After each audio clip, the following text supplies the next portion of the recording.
Feds here. I got another video. I hope you guys like this. Please leave a comment, a link of any video you want me to watch, or give me a channel request video you want me to see in that. So I hope you guys love this. If you do, like, subscribe, and I'm going to pin the person who made this video. This is offending everybody, and this is a video I have not watched yet. So this is how crazy was your ex. So without further ado, let's get in. Key in my car, breaking and entering, eating my sandwich! These are just some of the crazy things my ex did. So here's a story about the wildest person I've ever been with, named Angie. It was my third year at college, and I was heading to the woods to smoke when I see a woman hysterically crying. I was like, hey girl, you look like you're having a rough go of it. You wanna smoke some sticky icky? She hesitates at first and says, sure. So we begin walking to the woods, and all I could think about was how easy it'd be to kidnap her. She had no idea who I was, and now we're walking somewhere where no one would hear her scream. Talk about rookie mistake. But lucky for her, I had morals.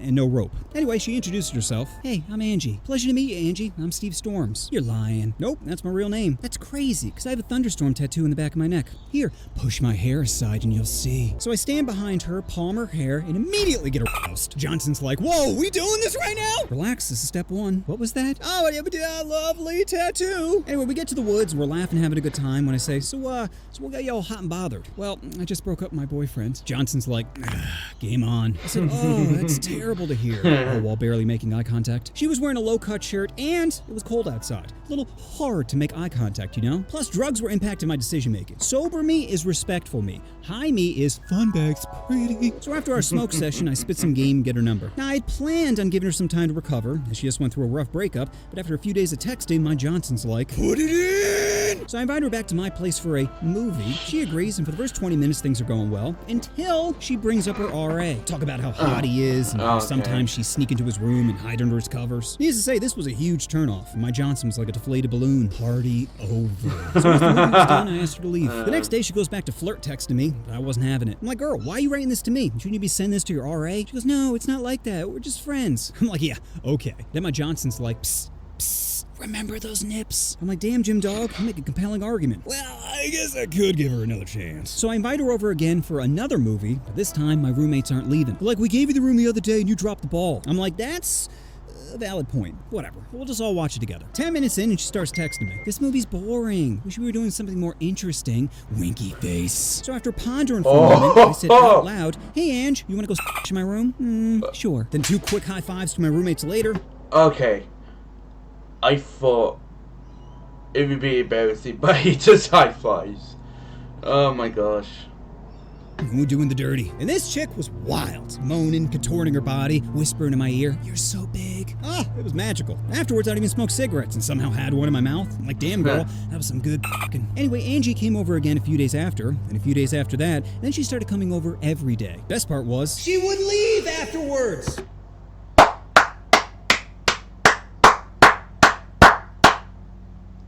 That sounds like the best life he got with one.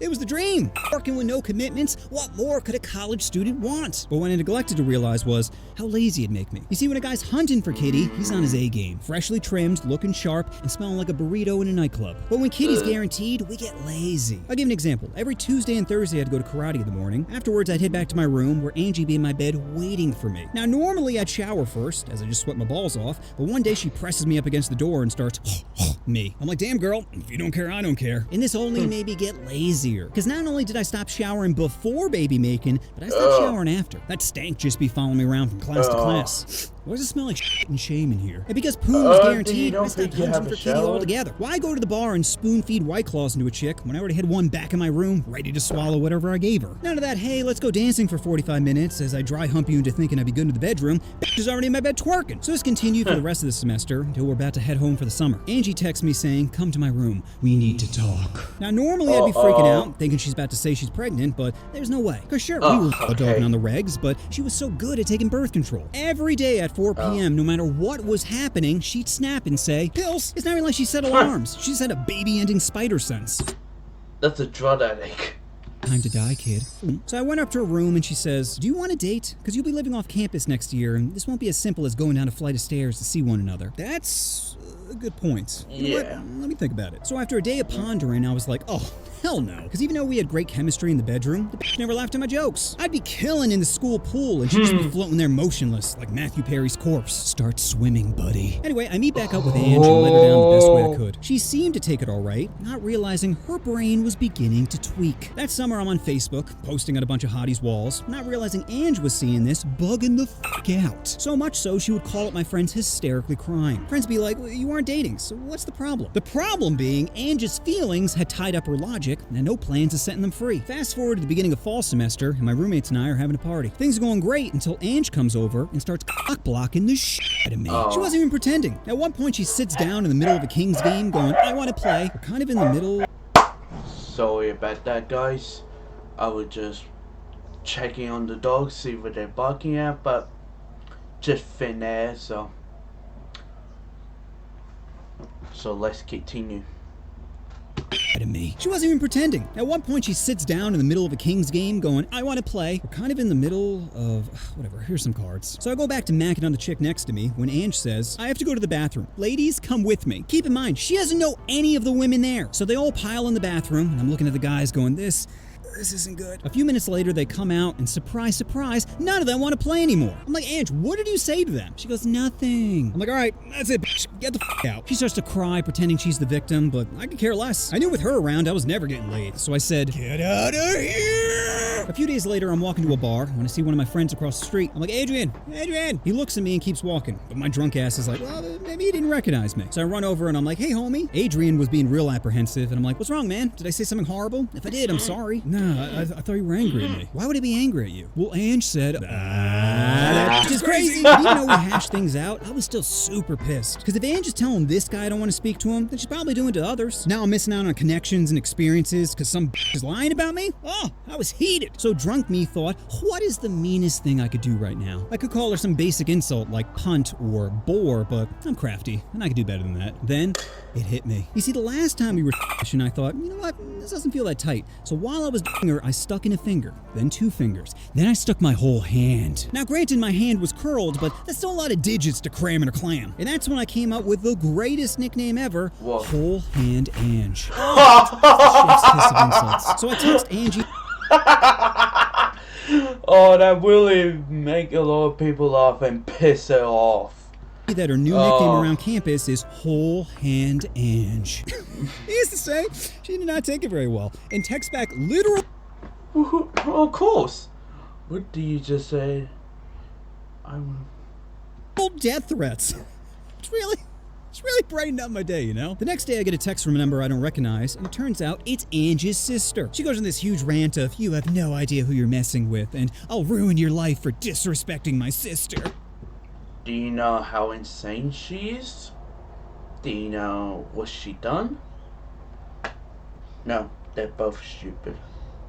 Now, of course, I showed my homies, who all had a good laugh, and now we're spitballing ideas of things to write back when I say, hey, how about I respect your sister, I wash my hand before playing her like a puppet. Even my buddies are like, bro, that might be a little much. So I wrote it out and was about to send when I started to have second thoughts. Because normally my brain always picks the funny option, regardless of how much trouble it will get me in. 'Tis my how to your high school teacher video. But in this one moment, I thought, you know what? I probably should let this go. However, I didn't let anything else go. Over the next few weeks, I'd get DMs from guys on Facebook threatening to beat the shit out of me, and I'd always respond back with, you are adorable. Because I get they're trying to protect someone who's spoon-feeding them lies, but threatening... Yeah, just lying. And probably they're going to do the same someone on thing. Facebook... They're going to do the same thing to you, like... She got to do the same thing if you go back to her, like she got lied to you about she's being abused and bullied by him, but it turned out she did way worse thing than just him, and she's crazy. So they're in a sticky situation. It seems like he is in. Book is like a 10 with herpes. Flashy at first glance, but ultimately worthless. It's also funny to me that Ange was telling people I'm harassing her, as she's encouraging people. Oh God, why? people to harass me. Like, damn girl, you don't see any projection here? And even though she seemed hyper fixated on me, I could care less about her. Because no matter how many times we I never loved her. So I didn't have this emotional desire to get revenge. But I did enjoy seeing her. Because every time we'd bump into each other, she'd scream, "I fucking hate you!" And just think for a moment how much power that is. My mere presence is enough to ruin someone's day. It made me so happy. But this only added to Angie's insanity, and in December, I get a phone call from Campus PD telling me to come down to the station. Obviously, I'm really nervous, because 95% of the time when a girl says a guy's harassing her, she's right. But luckily, the cops were very reasonable. A woman named Angie is claiming you're harassing her. Now, we've heard her side of the story. We'd like to hear yours. So the first thing I told him is we used to have on the regs. Wait a minute. You used to have a romantic relationship? Yeah, why do you think all this is happening? The cop just rolls his eyes and says, Continue. Then I showed him all the threatening texts and messages I got, and by the end of it, the officer was completely on my side. However, because police were called on a student, I also had to go speak to the director of student affairs. And this bitch was the polar opposite. Before I said anything, she just starts listing threats. Harassment of students will not be tolerated, and you could be expelled for After minutes of listening to this chick rant, I said, "So, you've only heard one side of a story and immediately came to a conclusion?" Yeah. You need to hear both of the sides story and try and pin them together. And plus you got all the evidence. If you say it's not real, good chance you hate men. Like, that's all, you hate men.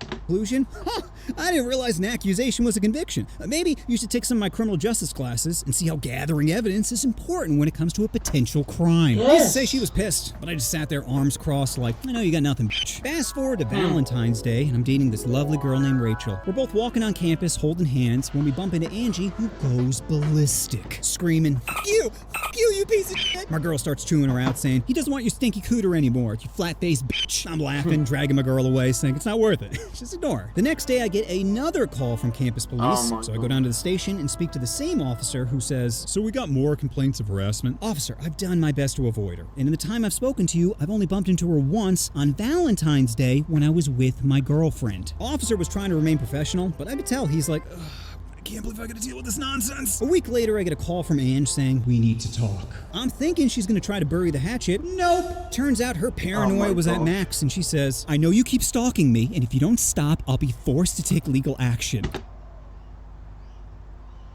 She ain't gonna sell him at this point. Like, people like this are literally very paranoid. It's like their brain, like, just say they know it's not true and then make you think it is. So it's like a little tiny little version of you saying it's not true, but you get the big version is getting away from it and making people life hell where they didn't do that much to you, or didn't even do that much, or done nothing wrong. At first, I'm being real neutral, saying, "Ange, I'm not stalking you or harassing you or quite frankly care what you do." But she is adamant, saying, "You think I'm making this up? You think I'm crazy? No, I got f***ing witnesses." I said, "Listen, I'm not calling you crazy, but calling the cops on Valentine's Day when you see me holding hands with another girl is, a little cray-cray." Then she starts threatening my career at the time, saying, "You know, if I file charges against you, you'll never be a cop." That's when my brain snapped to sarcasm mode. I'm like, "Damn, girl, I didn't think 6.5 inches was enough to lose your mind over. And yet, here we are." Now, I know I'm a god at f***ing, but you're gonna have to find a new prophet, okay? Whole hand, Ange. And guys, to this day, I have never seen someone so angry. She couldn't even form words. She just sat there shaking, going, That's when I knew it was time to dip. About a month later, I get a call from my friend Nora, who just so happens to be Angie's roommate. Nora invites me over her place, and I'm like, "Is this a trap?" She's like, "No, Angie's gone for the weekend, so it's just me here." I'm like, "Oh, all right." So I go over, and we're hanging out for a bit, when she casually mentions, "You know, I found your schedule at Angie's desk." I'm like, "What?" She goes, "Here, this is your schedule, right?" And I'm looking at it going, holy shit. Angie broke into my place. Nora's like, "What are you talking about?" I said, "Because one day I came home and the kitchen window was open." I go to my roommate and I'm like, "Jake, why did you open the kitchen window? You know that it's busted and super hard to close." I didn't open it. "Bro, you're the only one here, and it's not like we got robbed because our laptops and TV are still here." But little did I know someone did break in because that same day my schedule was missing off my wall. That's when Nora says, "Also, I probably should have told you this sooner, but one day I caught Ange next to your car." Wait, what? "I was heading over your place at night when I caught Ange bent over by your car. I asked what she was doing, but she just played dumb." I'm like, "God damn it, because someone keyed my car. I just thought it was some drunken asshole. That's some crazy bitch. Now, luckily, I didn't have any more interactions with Ange and thought it was all behind me. That wasn't until about a year later when I was working at Bed Bath & Beyond. I had recently threw up my lower back and was super depressed, just unloading boxes, when I get a phone call from my old roommate, Jake. Jake is like, hey, Steve, listen, I shouldn't be telling you this, but I just thought you should know, Ange is pregnant. Whoa, what? Yeah, and actually I was wondering, do you think it's yours? What? No, we haven't smashed in like 2 years. Oh, okay. I was getting worried for a second. But Jake,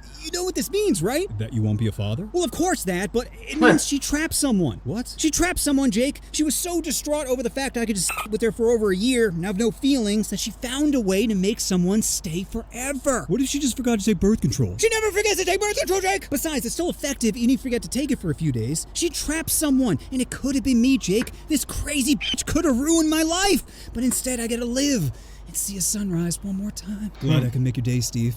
Now go live, buddy. I will. I will, Jake. Did this bitch just send me a friend request? Oh my god. You know what you want to do? Oh, you want to push that subscribe button? Oh. Alright guys, that's it. Today's video. Like I just said in the beginning of the video, leave a comment if you want me to react to any videos or you want me to react more of him or any content creators like gaming or anything like that.